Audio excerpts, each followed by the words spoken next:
Bien, mis amados hermanos, comenzamos. Yo quisiera retomar hacia algún par de semanas atrás toqué lo que el Señor Jesús vivió en el monte Getsemaní, pero esta vez lo quiero enfocar desde un punto de vista donde qué representa el Getsemaní para nosotros hoy en día. ¿Qué representa para usted el Getsemaní o para la iglesia hoy en día? ¿Quién es Jesucristo en ese momento en el Getsemaní hoy en día?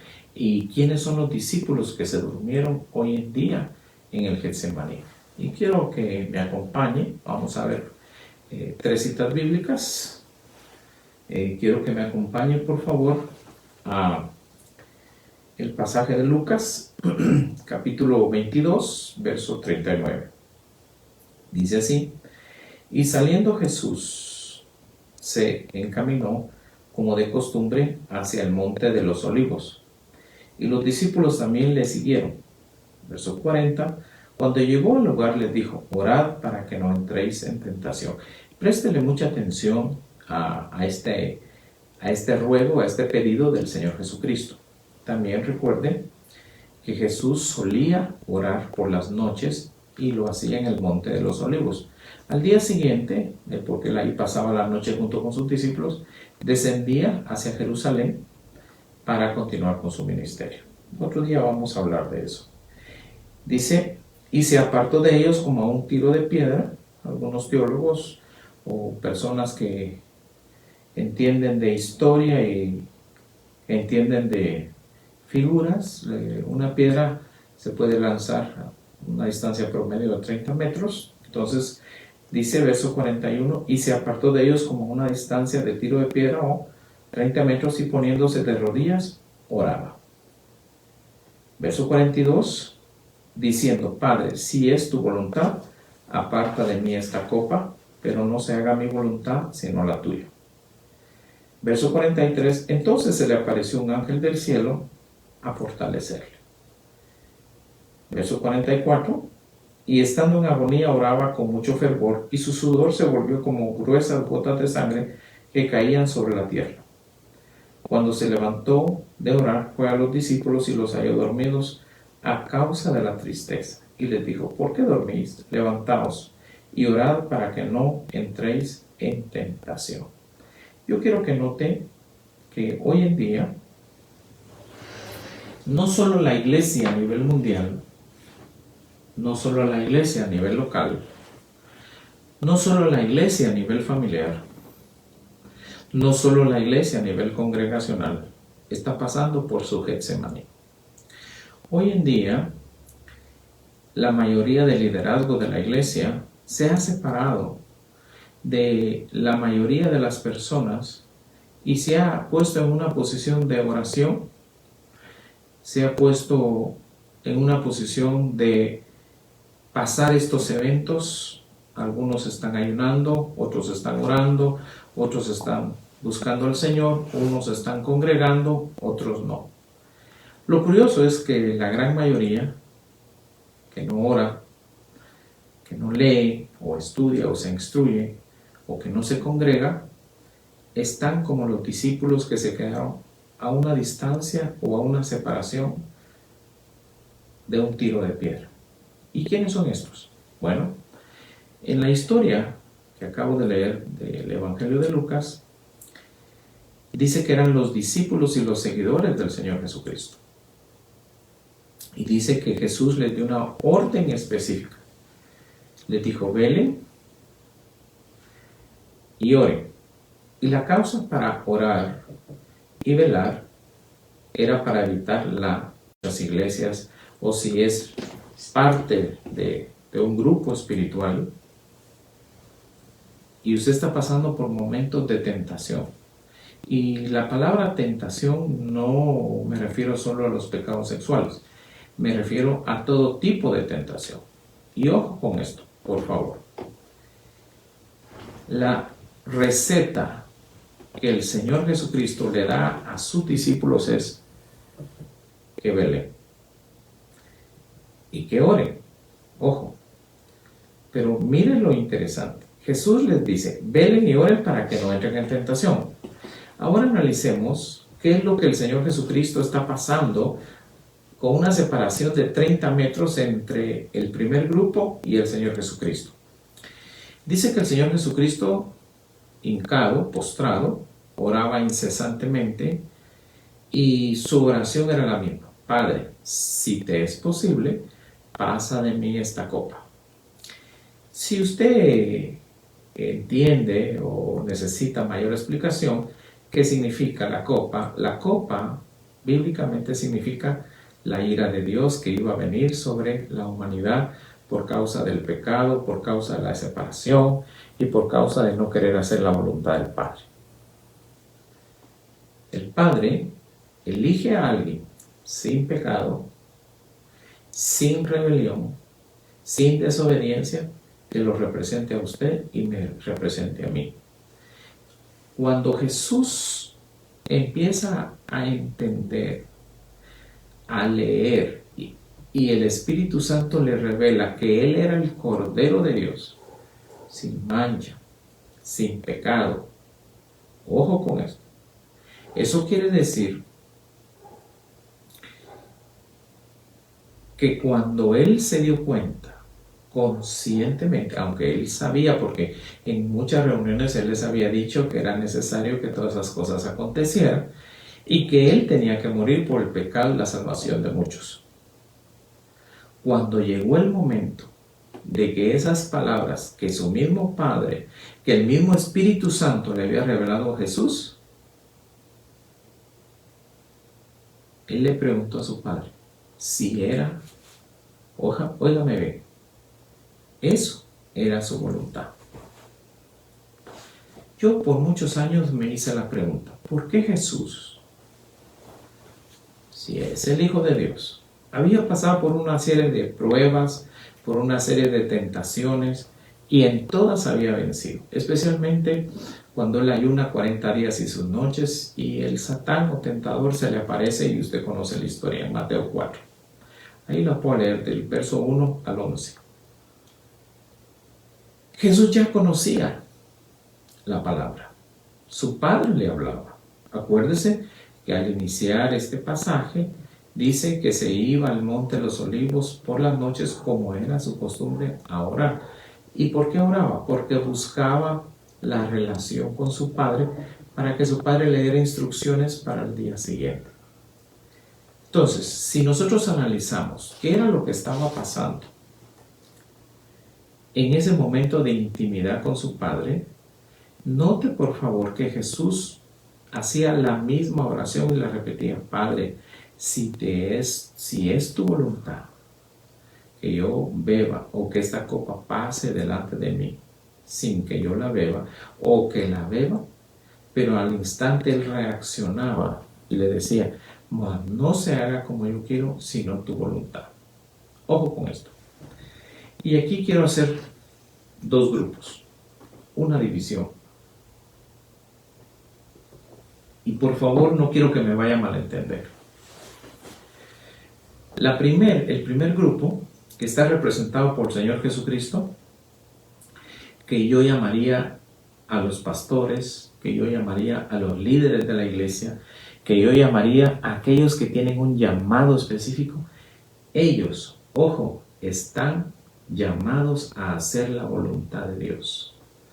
Aunque no nos guste, aunque no nos agrade, aunque en ese proceso de hacer la voluntad de Dios seamos sacudidos, seamos heridos, seamos lastimados, pero si esa es la voluntad de Dios por la cual usted tiene que pasar, por la cual yo tengo que pasar, que se haga. El otro grupo, diríamos que son los que no les gusta velar, son los que no les gusta orar, pero a ellos solo se les pide dos cosas para evitar la tentación. Fíjese qué interesante. A Jesús se le demanda hacer la voluntad de su Padre. A los otros, al otro grupo, se le demanda que vele y ore para que no entre en tentación. Ojo con esto. Quiere decir que aquí se cumple aquel verso cuando dice que al que más se le da, más se le demanda. Ojo porque no con esto estoy tratando de decirle que usted deje de hacer la voluntad de Dios y se vaya al segundo grupo. No, no. Si usted es un líder, si usted es un pastor, si usted es un apóstol, si usted es un profeta, si usted es un evangelista, si usted es un maestro, ojo, usted tiene un llamado específico y es hacer la voluntad de Dios. Pero si usted está en el segundo grupo, que yo le llamaría de servidores, que yo le llamaría de congregación, que yo le llamaría el pueblo, que yo le llamaría la congregación general, usted tiene dos cosas que obedecer. Una, velar y orar, porque su problema es la tentación. Y cuando habla de tentación, no está hablando de que usted va a ser tentado por un pecado, por una mujer o por dinero. No, no, no, no. Es que usted va a ser tentado por las situaciones difíciles que se le vengan. Usted va a ser tentado por algún tipo de persecución que se venga. Usted va a ser tentado inclusive a negar y a desobedecer la palabra de Dios. Usted va a ser tentado. Pero no se le exige hacer la voluntad de Dios. Pero a los llamados, pero a los siervos, pero a los pastores, pero a los profetas, a los maestros y a los evangelistas, ellos están prácticamente obligados, ojo con esto, a obedecer la voluntad de Dios. No le estoy diciendo que los otros no la tienen que obedecer, sí la tienen que obedecer, pero quiero que entiendan las dos posiciones. El segundo grupo, que es el congregacional, que es la persona que no tiene una mayor relación con Dios, sino que asiste a la iglesia, que está en la iglesia, pero que no tiene un compromiso.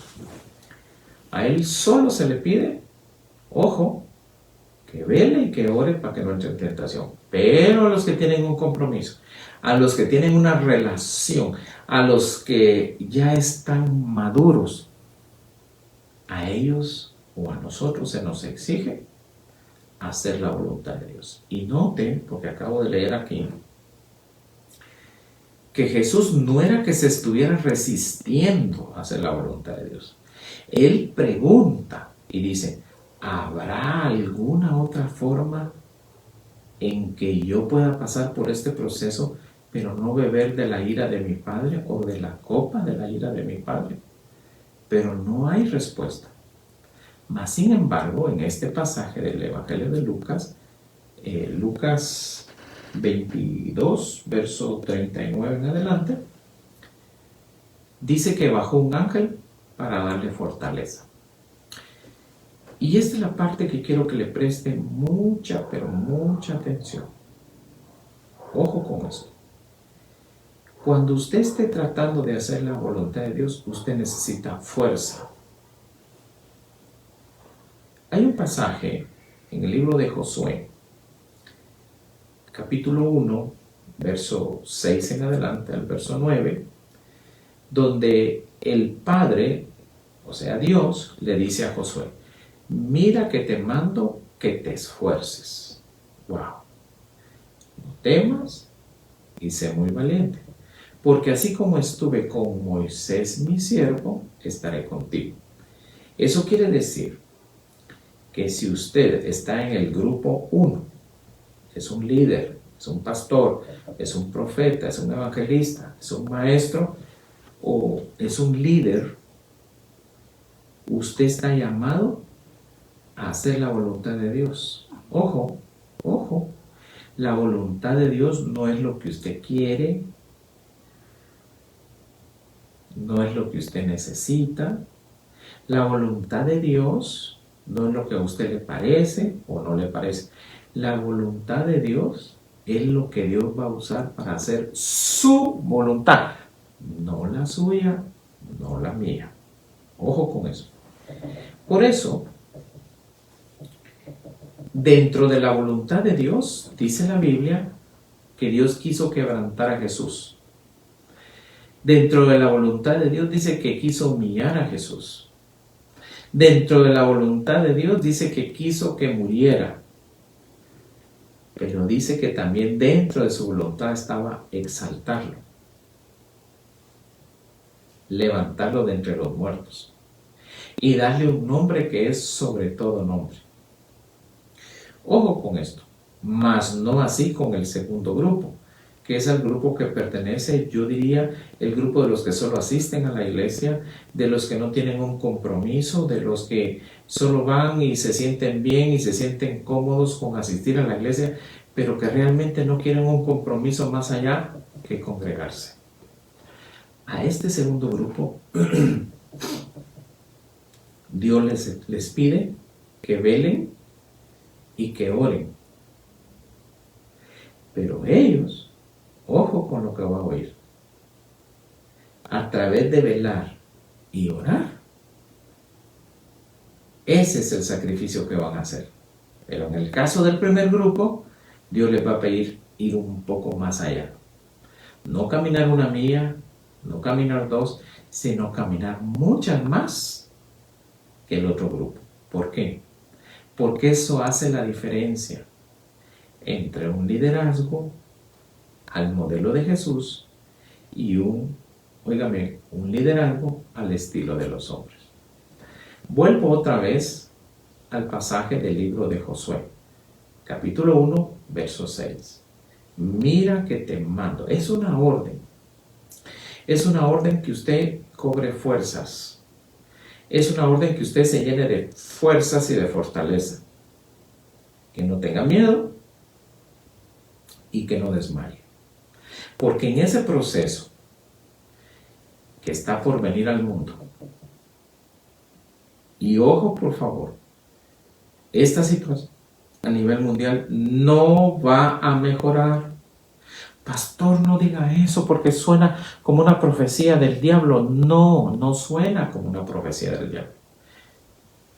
Lea su Biblia. Ahí dice en la palabra de Dios, en los 4 evangelios, a Jesús mismo le preguntaron cómo iba a ser los tiempos del fin. Ahí está descrito, yo lo he predicado muchas veces. Pero hoy se lo voy a recordar solo una parte. Habrán rumores de guerra, padre contra hijo, hijo contra padre, pero solo serán dolores. Todavía no es el tiempo del fin, todavía falta. Habrá persecuciones, dice. Nación contra nación, reino contra reino. ¿Por qué le digo esto? Porque ya lo estamos viendo. A lo malo llaman bueno, a lo bueno llaman malo.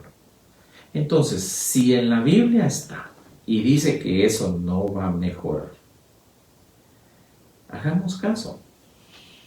Empecemos a hacer la voluntad de Dios. Porque cuando usted y yo hacemos la voluntad de Dios, dice la palabra que así le agradamos, pero también así conviene. Cuando Jesús regresa, cuando Él regresa de orar y los encuentra durmiendo, mire lo que dice en el Evangelio de Mateo 26. Se lo voy a leer. Verso 36. Entonces Jesús llegó con ellos a un lugar que se llama Getsemaní y dijo a sus discípulos: sentaos aquí mientras yo voy allá y oro. Y tomando consigo a Pedro y a los 2 hijos de Zebedeo, comenzó a entristecerse y a angustiarse. Ojo con eso. Líder, pastor, profeta, apóstol, evangelista, maestro. Yo sé que usted está pasando por problemas de angustiarse y de entristecerse. De angustiarse porque la iglesia no está respondiendo. Entristecerse porque usted ve que la gente no está haciendo la voluntad de Dios, está haciendo su propia voluntad. Jesús lo sabía, pero eso no evitó que Él continuara hasta terminar la voluntad de su Padre. Así que yo te exhorto hoy, amado siervo o sierva o consiervo, no permitas que venga la tristeza, no permitas que venga la angustia. Entonces les dijo: mi alma está muy afligida, hasta el punto de la muerte. Quedaos aquí y velad conmigo. Y adelantándose un poco, cayó sobre su rostro y orando y diciendo, Padre mío, si es posible que pase de mí esta copa, pero no sea como yo quiero, sino como tú quieres. Wow. Quiere decir que a pesar de cómo él se sentía, angustiado hasta la muerte, entristecido y afligido, estaba dispuesto a hacer la voluntad de su Padre. Y le decía, Padre mío, si es posible que pase de mí esta copa. O sea, le estaba diciendo, ¿habrá otra solución por medio de la cual se pueda salvar a la raza humana sin necesidad de que yo pague un precio muy alto? Mas, sin embargo, al no oír respuesta de su Padre, Jesús sabía que ese era el camino correcto y que esa era la voluntad de Dios. Pero no sea como yo quiero, sino como tú quieras. Vino entonces a sus discípulos y los halló durmiendo. Y dijo, Pedro, ¿con que no pudiste velar una hora conmigo? Velad y orad para que no entréis en tentación. El espíritu está dispuesto, pero la carne es débil.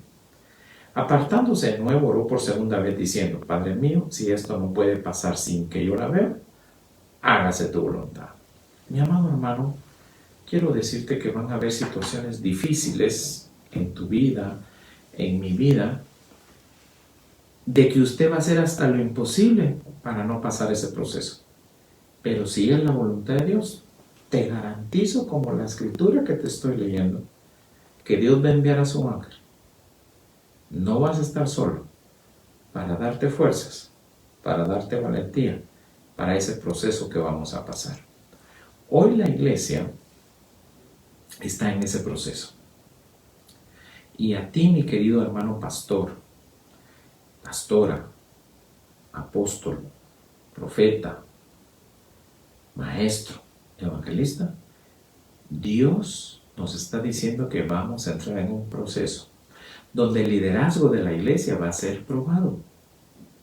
Pero confiemos, Él ha prometido enviar a su ángel a darnos fuerza. Y nos prometió y nos dijo, así como estuve con Moisés mi siervo, estaré contigo. No vamos a estar solos. En esta lucha que nos va a tocar vivir, con todo el mal que se avecina a través de los gobiernos, a través de las organizaciones y a través de todo lo feo y lo malo, la fe tuya y la fe mía va a ser puesta a prueba. Pero no vamos a estar solos. Un ángel de fuerza, un ángel de fortaleza, el Señor ha prometido enviarnos para que pasemos ese momento. Y vino otra vez, verso 43, y los halló durmiendo porque sus ojos estaban cargados de sueño. Así está la iglesia hoy, cargada de sueño. No despierta, no quiere servir, no quiere buscar de Dios. Así está la iglesia. Igual, exactamente igual. Dejándolos de nuevo se fue y oró por tercera vez diciendo, otra vez las mismas palabras. Entonces vino a los discípulos y les dijo, ¿todavía estáis durmiendo y descansando? He aquí ha llegado la hora, y el Hijo del Hombre es entregado en manos de pecadores. Levantaos, vamos, mirad, está cerca el que me entrega. Lo vamos a dejar ahí. Voy a continuar otro día. Vamos a continuar debido a que Pedro y los demás discípulos no oraron, cuando llega Malco, el oficial del templo, y quieren arrestar a Jesús, Pedro se levanta en la carne y le quita la oreja a Malco. Fíjense qué interesante. Voy a ir un poquito más allá, déme unos 5 minutos. Jesús toma la oreja y la restaura y regaña y dice, no he venido para dividir al mundo, sino para unirlo. ¿Qué significa ese acto? Si la iglesia está dormida, el mundo no la oye. Pero la iglesia tampoco oye a Dios. Eso significa la oreja quitada. Entonces viene Jesús, ojo, que es del primer grupo, que está dispuesto a hacer la voluntad de Dios y va a restaurar el oído de la iglesia para que la iglesia empiece a oír. ¿Qué quiere decir, amado consiervo? Que tu sacrificio, el mío, estas luchas, estas persecuciones que vamos a sufrir en el futuro, van a restaurar el oído de la iglesia. Mucha gente va a venir en cantidades extraordinarias arrepentidas porque se van a dar cuenta. Porque ahorita usted les habla y como que la gente está dormida, como que no oye. Usted les predica, usted les enseña, la gente no reacciona, está dormida espiritualmente. Ojo con eso. Pero este pasaje, cuando le quitan la oreja a Malco, lo que significa es que la iglesia está perdiendo el oído espiritual porque no está oyendo las enseñanzas de Dios. No está oyendo las enseñanzas de la palabra de Dios. Pero Jesús va a restaurar ese oído espiritual de la iglesia. Entonces vamos a tener un avivamiento. Pero antes, usted y yo, siervo, precioso, amado del Señor, vamos a ser probados y vamos a pasar por unas etapas que creímos que nunca íbamos a pasar. Mas, sin embargo, Dios ha prometido que tanto tú como yo no vamos a estar solos. Todo lo contrario. Un ángel va a bajar y nos va a fortalecer. Amén. Que Dios te bendiga, que Dios te guarde, que Dios te cuide, que Dios nos dé sabiduría y conocimiento y revelación y que nos enseñe su palabra para que juntos restauremos nuestro oído espiritual y podamos encaminarnos a ese proceso que le va a tocar vivir a la iglesia en general. Si tú escuchaste este tema y te llamó la atención y te estarás preguntando, ¿qué debo de hacer para ser salvo? Repite esta simple y sencilla oración conmigo. Padre, yo quiero ser tu hijo. Yo quiero conocerte. Yo quiero tener comunión y relación contigo. Perdona todos mis pecados. Líbrame y límpiame. Por favor, Señor, que tu palabra sea luz en mi camino y lumbrera toda mi vida. Inscríbeme en el libro de la vida y yo quiero que tú seas mi Padre y yo quiero ser tu hijo. Si tú hiciste esta pequeña pero poderosa oración, eres un cristiano nacido de nuevo. Tu nombre está inscrito en el libro de la vida. Ahora te recomiendo que compres una Biblia y la empieces a leer. Pero también te pido que asistas a una iglesia cristiana donde prediquen la palabra del Evangelio, donde prediquen la palabra de Dios, y eso te va a fortalecer. Que Dios te bendiga y te guarde. Queremos saber de ti, por favor escríbenos. Si eres una persona que te acabas de unir al canal o no te has suscrito, por favor suscríbete ahí donde está la campanita. También quiero decirte que vamos a tener nuestros servicios el día domingo, nuestros 2 servicios a las 8 de la mañana en Villanueva y a las 10 de la mañana. Te esperamos. Que el Señor te bendiga y hasta la próxima. Muchas bendiciones y feliz noche.